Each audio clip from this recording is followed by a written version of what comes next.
अभी जय before Hind time? दोस्तों, मैं जी सर, मेरा बहुत बड़ा सौभाग्य है ये पान sir. I said, are we before time? Sir, we are slightly before time. Yes, sir, a minute before time, sir. Okay, all right. Let's start then. That's I was really impatient to be in conversation with you, sir. So I'm glad I finally succeeded, sir. जय हिंद दोस्तों, आज मेरा बहुत बड़ा सौभाग्य है कि मैं हमारे former chief of army staff के साथ गुफ्तगू में होऊंगा एक ऐसे ऑफिसर, एक ऐसे इलस्ट्रियस ऑफिसर जिनको मैंने बहुत पहले से आइडलाइज किया है, much before he became the cheap and much before he became a general officer also for that matter, and someone who I have had a very very personal association with, a very very personal connect with, and on a very personal note, whose family and our family go back for decades in fact. And of course he needs no introduction at all. You all know General Deepak Kapoor, and I have the fortune and the honor of saying that we are from it may not be the same unit, of course, but from the same regiment of artillery. Sir, thank you very much, sir. Jai Hind, and thank you very much for sparing time, sir. Major Ali, it's always a pleasure to be interacting with you, and it's wonderful to be now talking to you on the YouTube channel. And let's go ahead and answer all your questions or queries that you have. I look forward to it. And it's been always a wonderful thing. I've seen you growing up all the way through, right since you were much younger. And I've seen you being in the service for a very long time, and thereafter other avenues. And of course, through all this, at the family level, we've always been in touch. So one is feeling very happy to be interacting with you. Thank you very much, sir. Thank you very much. Sir, let's start from your Sainik school days, sir, before you join NDA. And the very fact that, a small child goes to a Sainik school, he is always, normally the first choice is always going to NDA and so on and so on and so forth. But there's a few people from Sainik school I've met who have not joined the army, or maybe perhaps they didn't get through the SSB or whatever, I don't know. So was it something which was a very, very obvious choice right from your childhood that you will join the army, sir? Let me start by saying that the Sainik schools were, as an institution, were started in the year 1961, and that was the initiative of the then government, and the defense minister at that time was Mr. V.K. Krishna Menon, and about 5 Sainik schools all over the country were to be started, and Sainik school for Haryana was selected to be at a place called Kunjpura, which is just about 6 to 8 kilometers from the district of Karnal, Karnal being the headquarters. And at that point in time, my father was the head of the English department in Government College, a place called Ropar, which is about 50 odd kilometers from Chandigarh. And I was from the beginning very, very keen to have a services life, and I wanted to join the Indian Army, and that is how my thrust towards making efforts to join the army started. So, despite my parents' some objections, I said I'd like to opt for going to the Sainik school, which in itself was a different story because we were all out on a holiday to Shimla while my father was the superintendent for exams in Shimla, and while the entire family was there, every day I would await, having taken the entrance exam to the Sainik school, for the result to come out. And every evening, when they would want me to accompany them to go to the Mall Road, which is the most iconic road of Shimla, I would say, no, I'm waiting for the result, for my result to be known. So for about 10 days they tolerated, but I refused to give in. And on the 12th day, finally a letter arrived that I have been selected for the Sainik school. So that is how the beginning was made. And it was something which I had been looking forward to, and I was very happy to join in. And I joined the Sainik school in the 9th standard at Kunjpura, and thereafter the rest is history. Sir. Sir, and of course, the Sainik school types and the Rim Collions, they have a head start in academies. In fact, when I was in OTA, we had cadets from the Sainik school from Rim Collions. They had a head start because they have already been groomed and trained that way, sir. So of course, I presume you also must have had a head start to your course mates when you had just joined the academy, sir.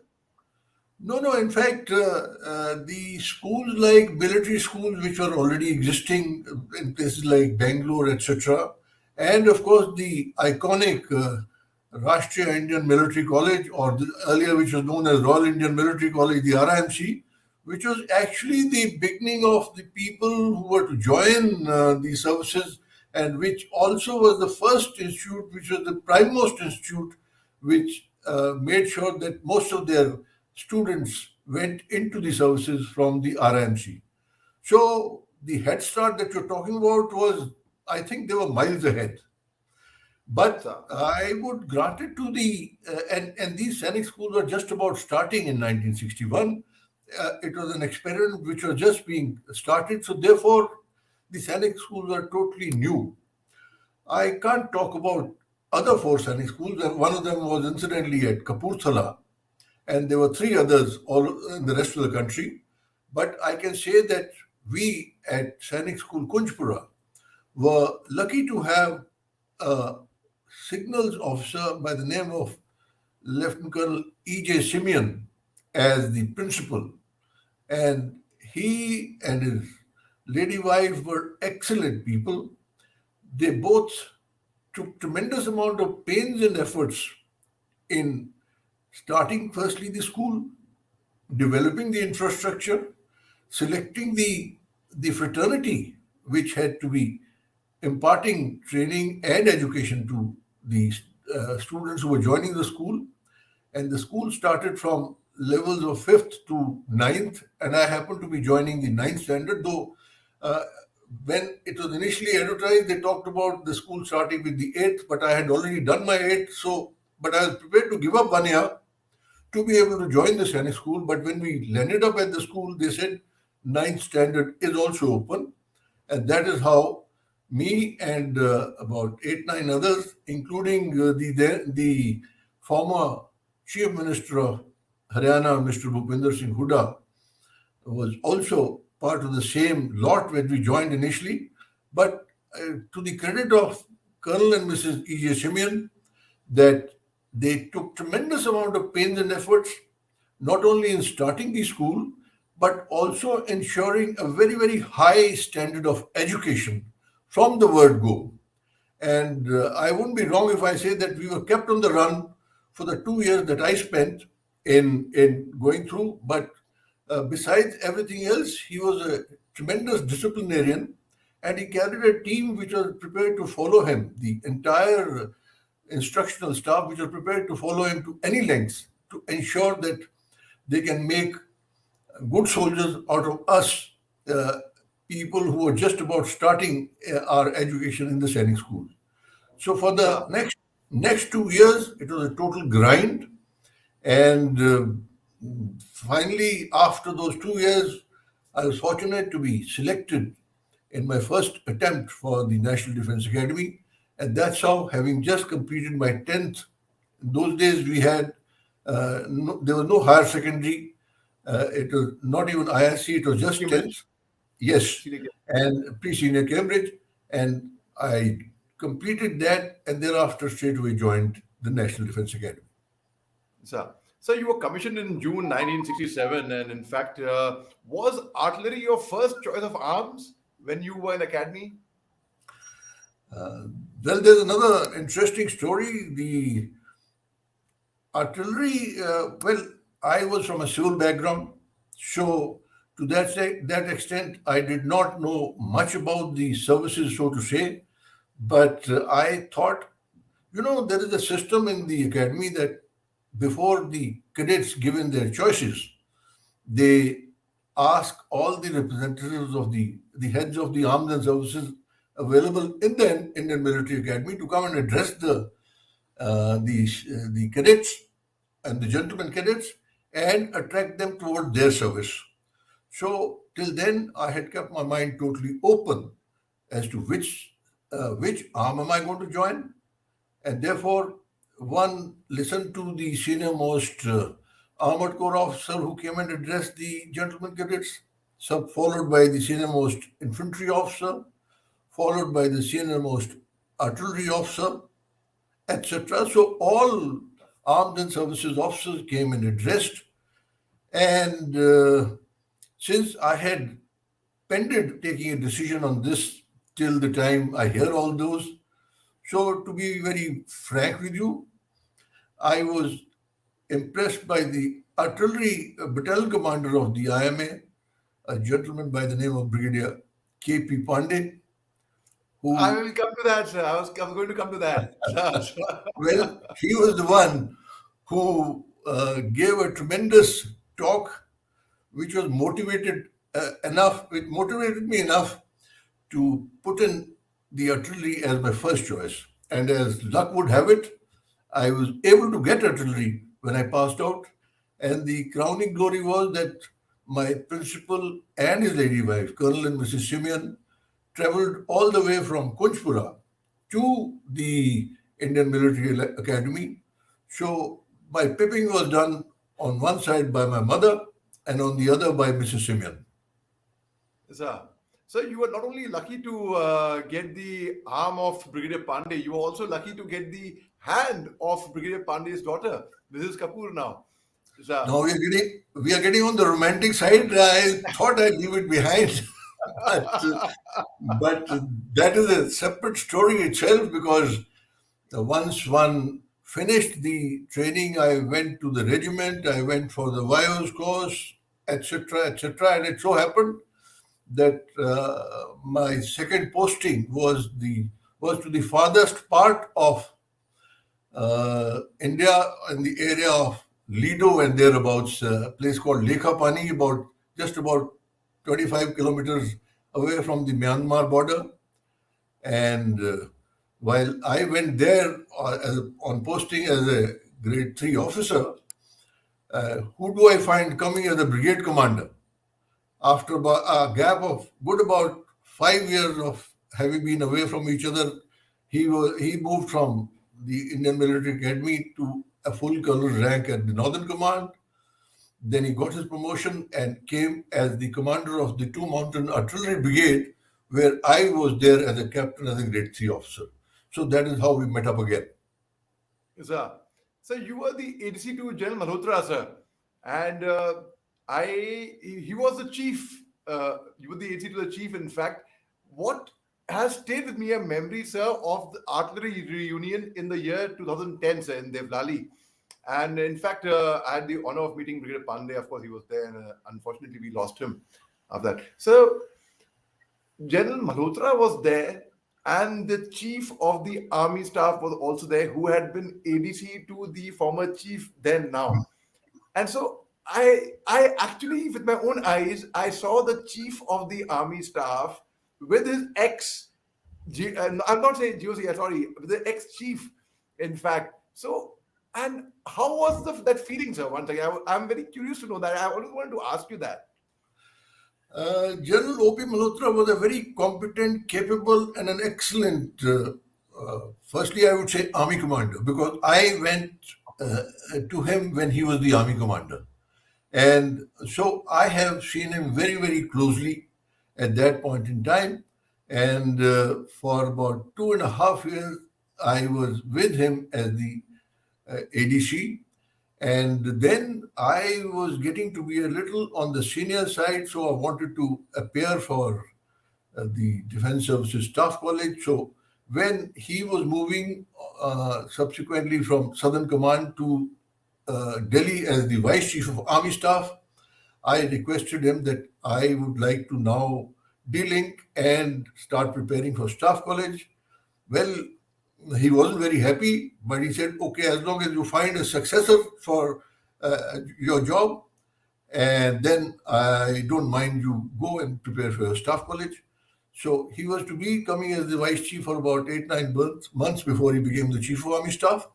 But I made sure I discharged my responsibility in finding a staff officer, and that you would know was General Kuldeep Jamwal, whose name I suggested to General Malhotra, and he went ahead and chose him. And so I separated from General Malhotra when he moved as vice chief, and General Kuldeep Jamwal took over as a staff officer when he was the vice chief, and subsequently he continued to be the ADC when General Malhotra became the chief.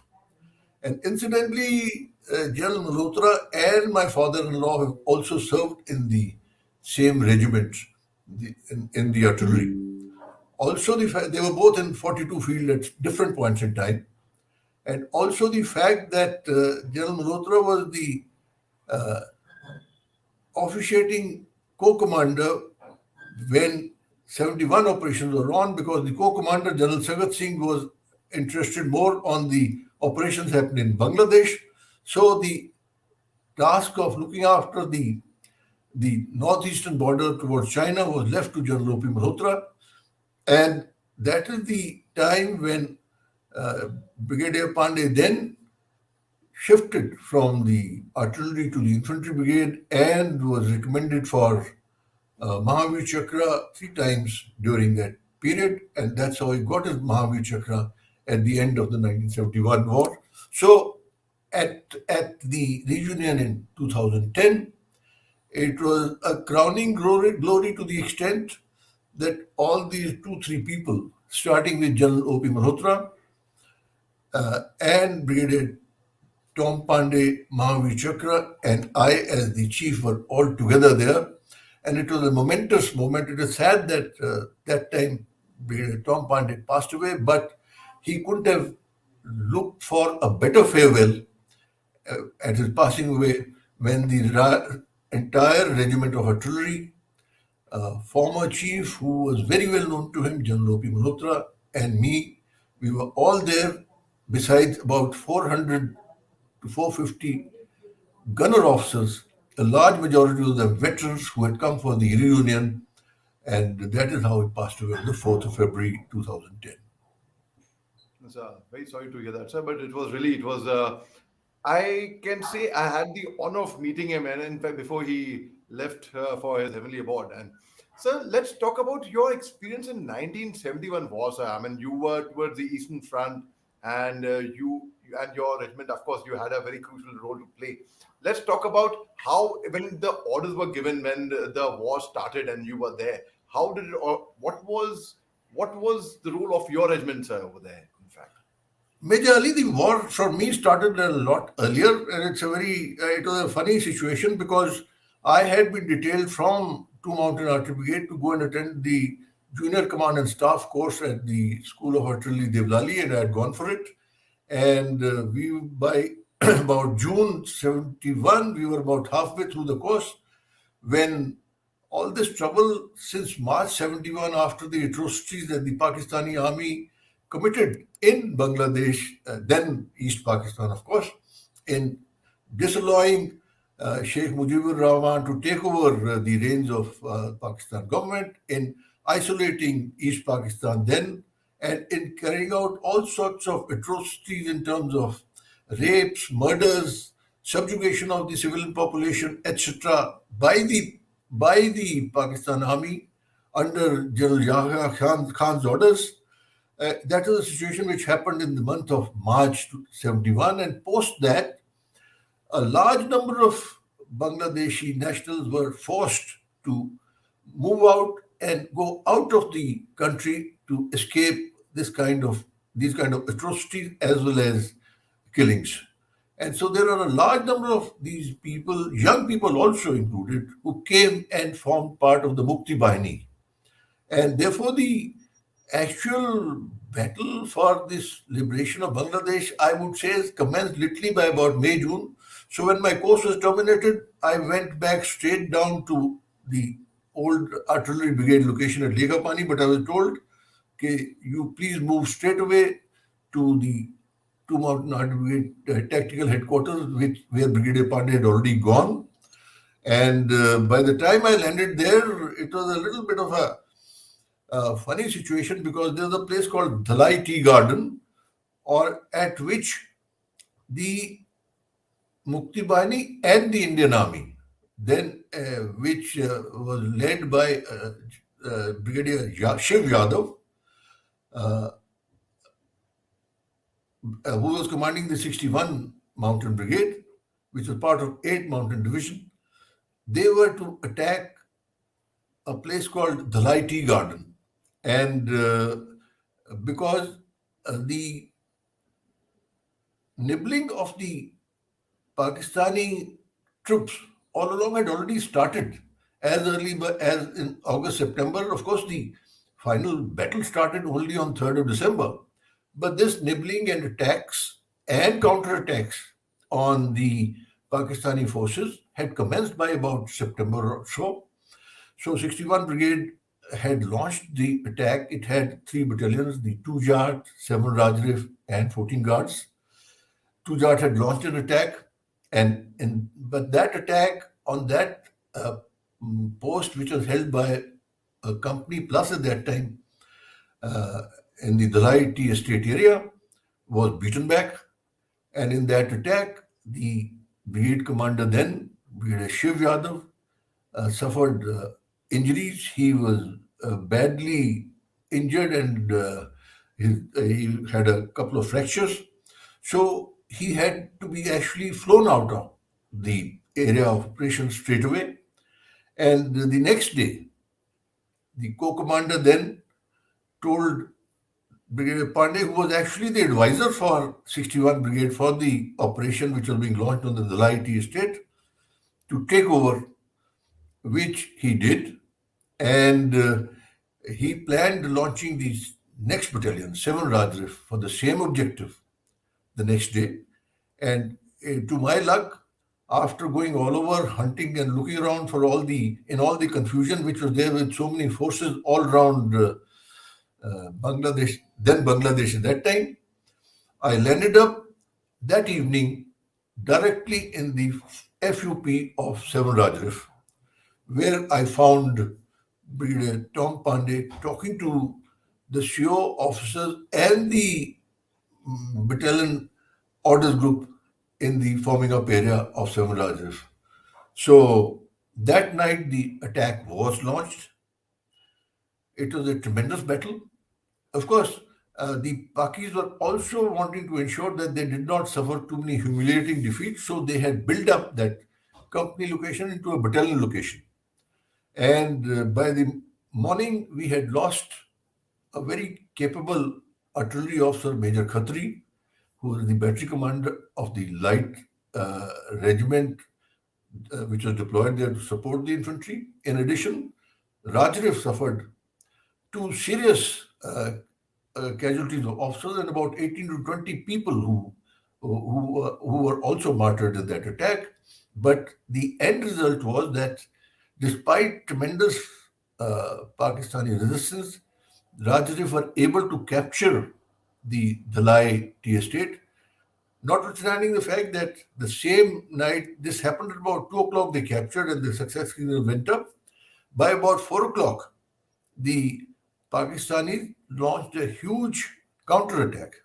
At this time, they did not even stick just to the FUP area or where the rest of the 7 Rajrif battalion was there, but they also engulfed the tactical brigade headquarter of 61 Mountain Brigade, which was very close by, just about a kilometer to the east.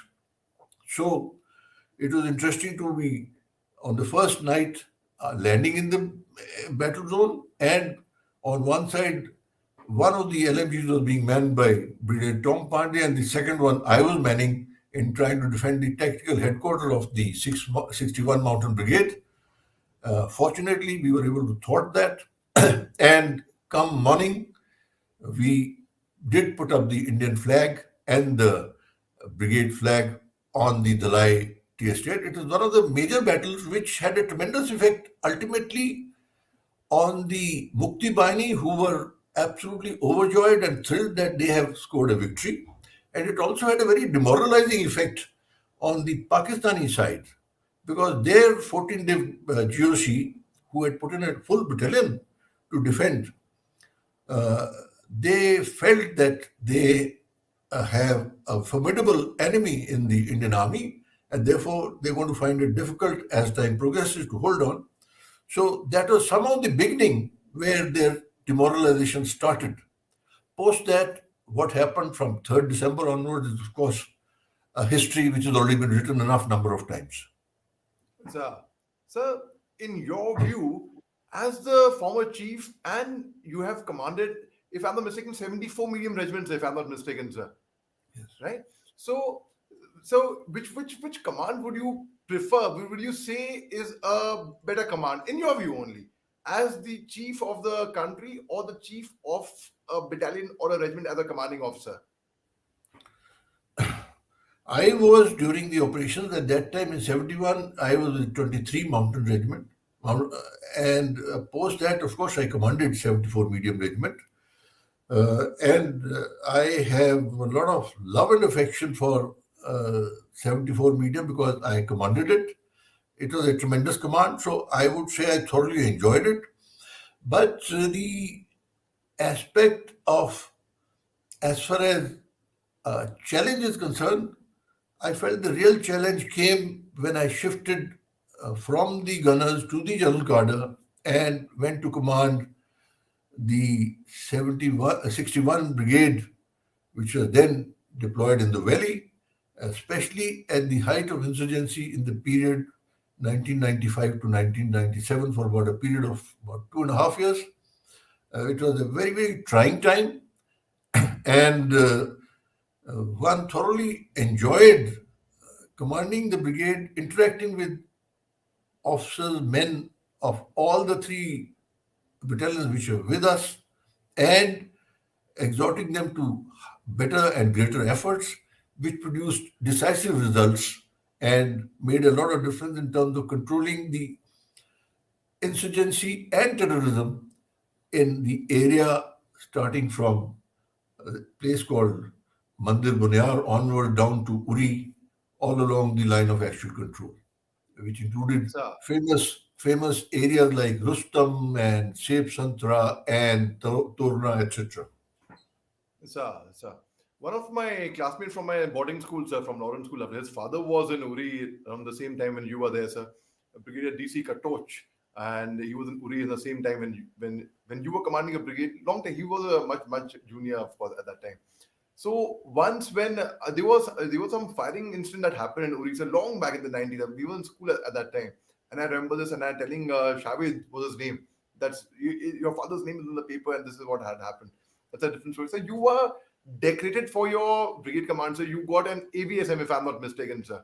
After you were for your tenure there, I got a Sena medal. you were a Sena And medal. I'm so sorry. yes, Sir. yes, You were a yes. Sena medal, I sir. got a Sena So, medal.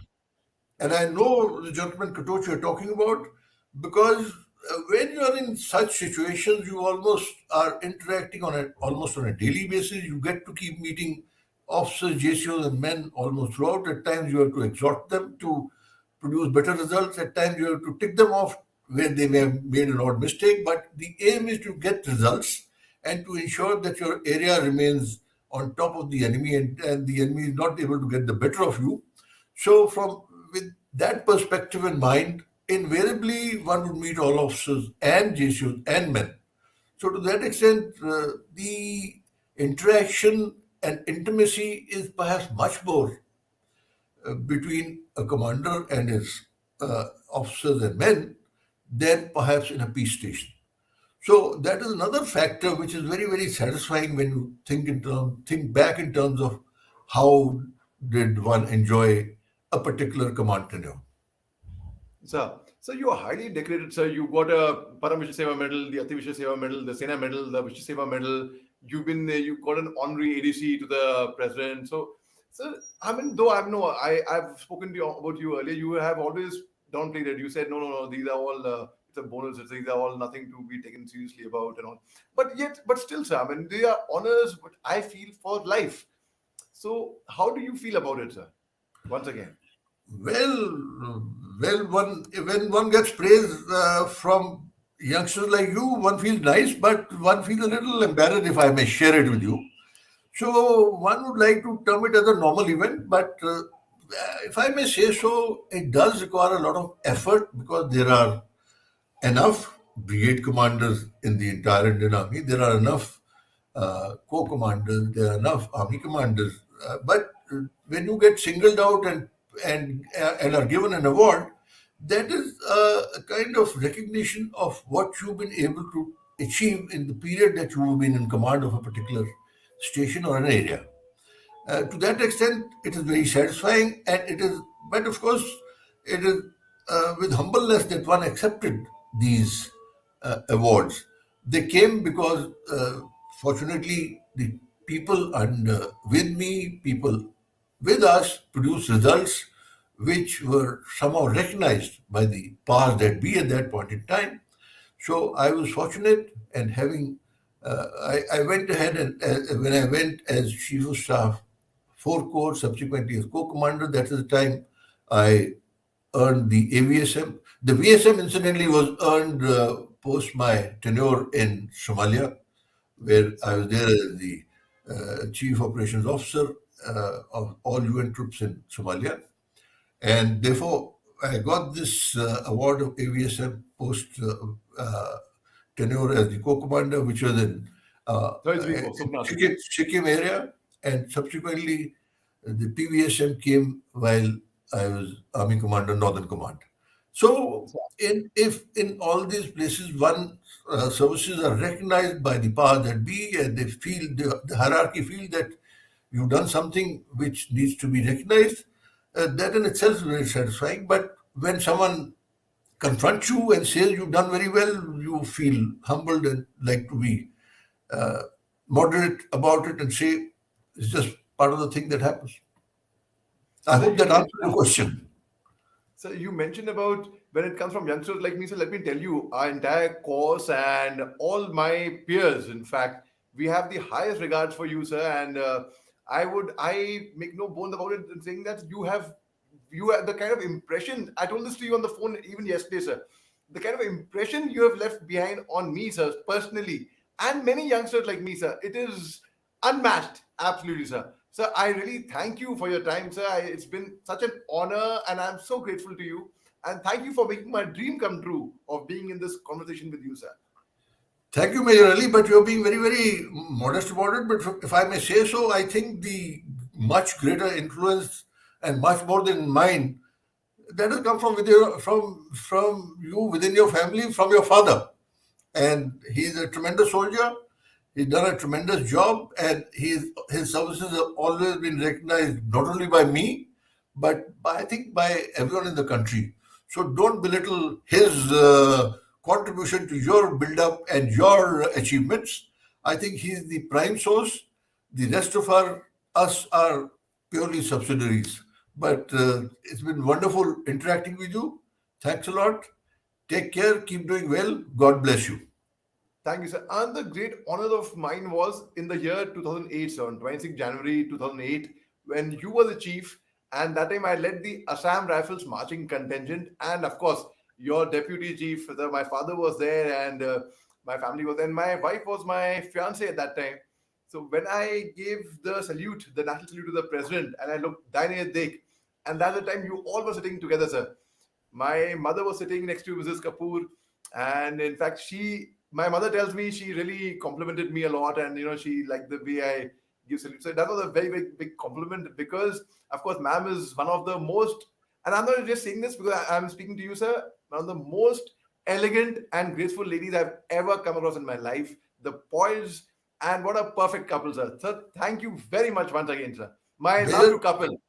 Major Ali, as far as ma'am is concerned, I totally agree with you. And I couldn't be different anyway. But I suspect when you were there doing the parade, there was that romantic streak in you. You were a fiancé to someone, and that's why you were up to your best. Not for any of us, not for your father, nor for me, but for your own behalf. And so that is where you impressed her enough to finally have her as your better half. But good knowing you, do convey our regards to her as well, and tell her to keep exhorting you to higher and higher goals. Thank you very All much, the sir. best, Very Mr. kind. Ali. Thank you very much, sir. My love to couple, sir. Jain, sir. Thank you, Major. Thank you. Just ending this. Be online. I'll just end this broadcast.